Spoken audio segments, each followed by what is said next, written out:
전부 다 지육상을 타고 댕겨. 그러다 망한다. 아무래도 셀프 인테리어를 하고 싶다. 그러다가 이제 또 사기당했어요. 잘못돼요. 그리고, 예.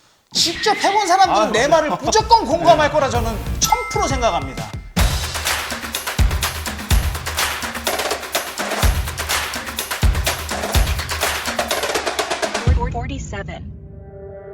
안녕하십니까. 47 컴퍼니의 양희영입니다. 안녕하십니까. 야생마 TV 야생마고, 저는 47 컴퍼니에서 인테리어를 전부 다 의뢰를 해서 헬스장과 필라테스 그리고 바디 프로필 샵까지 인테리어와 이 필라테스 기구를 올인원으로 부탁을 드렸었던, 어떻게 보면은 손님이죠. 네. 손님이자 이제 어떻게 보면 이제 파트너가 된 그런 이제 입장인데, 또 인연이 돼가지고 또 여기까지 그러니까요. 왔습니다. 참 신기합니다. 네. 이번에 또 직접 오픈도 하셨고 하는데, 네네네. 이번에 주제를 피트니스 창업을 너무 쉽게 생각하면 나간다. 중요하죠. 네, 이 주제로 해서 저희가 한번 또 토크를 한번 나눠보려고. 너무 중요한 거라고 생각합니다, 저는. 피트니스 쪽 대표님들 보시면 창업한 지 2달 만에 그냥 벤치 63을 그냥. 저는 이게 처음에 사실은 피트니스 업계에 들어오면서 부자들만 있나? 아니면 진짜 장사가 잘 되나라는 생각이 들 정도로 전부 다 지육삼을 타고 댕겨. 거의 뭐 강남 가면 운동은 몸 좋은 사람들은 다 지육삼 타고 댕겨. 야. 그래서 그때 당시에는 운동 쪽이 정말 이제 비전이 있고 좋은가 보다 라고 생각해서, 저도 이제 고민 끝에 사실은 47 양희영 대표님한테 부탁을 해서 이렇게 또 오픈을 한 거거든요. 근데 물론 그게 안 된다라는 말씀은 아니에요. 저희는 잘 돼요. 저희는 잘 됩니다. 왜냐면 마케팅도 여기서 다 해주시고 있고 여러 가지를 많이 토탈로 도와주시고 계시기 때문에 저희는 잘 된다고 생각을 하고 있는데, 근데 주변에 이제 이 헬스장을 오픈하면서 알게 된 주변 센터들을 봤을 때는 쉽지 않거든요. 네, 쉽지 않습니다. 근데 지육삼 타고 다녀요. 저는 아직 카니발 타고 다니는데. 지금 신기하더라고요, 저는. 그래서 저도 이게 큰일 나겠다, 잘못하면은. 이게 사실 현금으로 사는 거 아니면 저는 외제차 사지 마라, 막 이런 얘기를 가끔 많이 하는데. 네네. 지금 얘기를 들어보니까는 조금 강력한 얘기 나올 것 같은데. 네, 강력하게 이제 피트니스 창업을 너무 쉽게 생각하지 마라. 그러다 망한다. 어떻게 보면 팩트입니다. 정말 이게 저도 직접 해보니까는 어렵다고 생각되는 게 이 피트니스 업계인 것 같고, 유명세가 있다고 해서 잘 되는 건 절대 아니라는 걸 분명히 꼭 말씀드리고 싶습니다. 무조건입니다.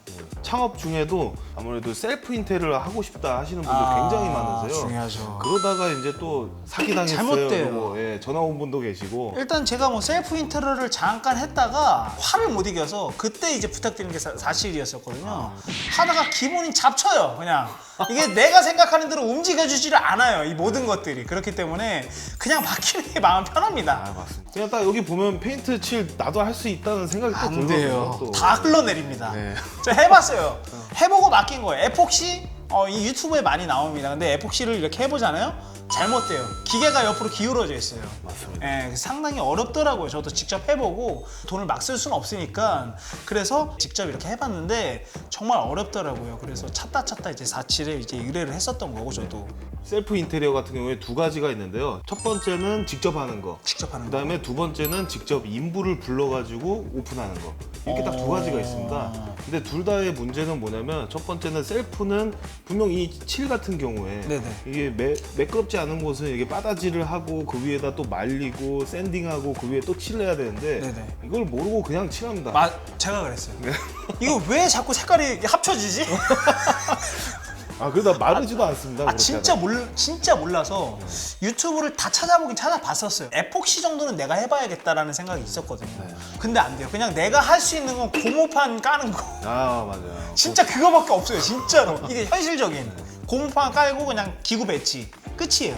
자, 그다음에 두 번째는 인부를 불러가지고 오픈한다. 그냥 막 마구잡이로 그냥 도배 부르고 페인트 목공 부르고 막 해버리면 공정이 또 안 맞습니다. 그러다 보니까 또 사고가 터집니다. 중간에 누가 도망가고. 네, 요걸 또 조심해야 될 것 같아요. 그리고 또 이게 원래 이틀이면 끝날 거를 3일, 4일, 5일 잡아먹는 경우가 엄청 많으니까. 네, 맞습니다. 저 당해봤거든요. 왜냐면 저는 이제 음식점 같은 걸 오픈을 할 때, 예를 들어서 이거는 내 기준에서는 3, 4일이면 끝날 건데 일주일씩 잡아먹어요. 근데 돈은 계속 나가다 보니까 이게 목공은 정말 비싸거든요. 맞아요. 하루 이틀 3일이면 민감해질 수 있어요. 근데 그런 것들도 그냥 처음부터 딱 정해져 있는 데에 가서 하는 게 사실은 제가 봤을 때 맞다고 생각이 듭니다. 하루 만에 몇백만 원을 그냥 또 날릴 수 있어요. 진짜 몇백만 원씩 날라가요. 직접 해본 사람들은 내 말을 무조건 공감할 거라 저는 1000% 생각합니다. 막상 이렇게 직접 해보지 않으신 분들은 그런 이제 의심이나 이런 생각들을 하실 수 있을 거라고 생각이 들어서 높아심에 먼저 말씀드리는 거고, 무조건 직접 해보시면 맡기는 게 편하다라는 걸 그냥 무조건 생각을 드실 거라고 생각됩니다. 맞습니다. 네. 괜히 전문가가 있는 게 아니기 무조건. 때문에 전문가에게 네, 맞습니다. 확실하게 이거 맡기는 게 좋을 것 같습니다. 자, 다음은 또 세금 문제인 것 같습니다. 이게 제일 두렵습니다. 네. 간이가세가 뭔지도 모르고 잘못됩니다. 일반 가세가 뭔지도 모르고 잘못됩니다. 법인이라 해서 법인이면 뭔가 대단해 보여서 법인이면 다 좋은 줄 아주 알고. 잘못됩니다. 그러니까 이런 잘못된 선택을 하신 분들이 굉장히 많습니다. 그리고 뭐 외제차 뭐 세금 처리한다고 오빠 야. 세금 처리한다고 외제차 샀어 뭐 야. 이런 것들이 너무 많아가지고 관자놀이가 지금 아파와요 지금. 진짜로. 이게 저도 옛날에는 과거에는 이제 세금 턴다고 뭐 나 차를 살 거야 뭐 이런 얘기를 이제 와이프한테 했었어요. 근데 그거는 어떻게 생각해 보면은 그 차를 사기 위한 하나의 거짓말이었었던 것 같아요. 나는 맞아. 와이프한테는. 네. 근데 따지고 보면은 무조건 세금을 터는 것보다 내가 그 차를 구매해서 손해가 나는 게 훨씬 크거든요. 근데 그거를 생각을 안 하시는 분들이 많은데, 이 세금적인 문제를 정말 전문가들한테 맡겨야 되는데, 저는 세금적인 것도 조언을 정말 많이 받거든요. 세금뿐만 아니라 법률적인 것들도 상당히 좀 조언을 많이 해주시는 편이고 도와주시는 편인데, 세금이 왜 중요하냐, 피트니스 업계에. 왜냐? 보통 인건비로 보통 지출이 많지 않습니까? 근데 이제 인건비는 부가세로 또 차감이 되고 이런 게 아니기 때문에 종부세에서만 이게 원천세 지출이 차감이 됩니다. 네네. 근데 그걸 모르고 부가세 낼 때 왜 차감이 안 되냐, 난 맞아, 지출이 맞아. 이렇게 많은데 맞아. 이렇게 생각하시는 분도 계시는데, 근데 또 잘못된 생각이 고객님이 저희한테 결제할 때 부가세를 미리 저희한테 내는 겁니다. 그래서 그 부가세를 가지고 있어야 되는데 왜 내가 세금을 내야 돼? 이렇게 말씀하시는 분도 사실 잘못된 거라고. 그렇죠. 아셔야 원래는 됩니다. 무조건 다 포함이에요. 이게. 네. 근데 그게 진짜 참 어렵죠. 네, 어렵죠.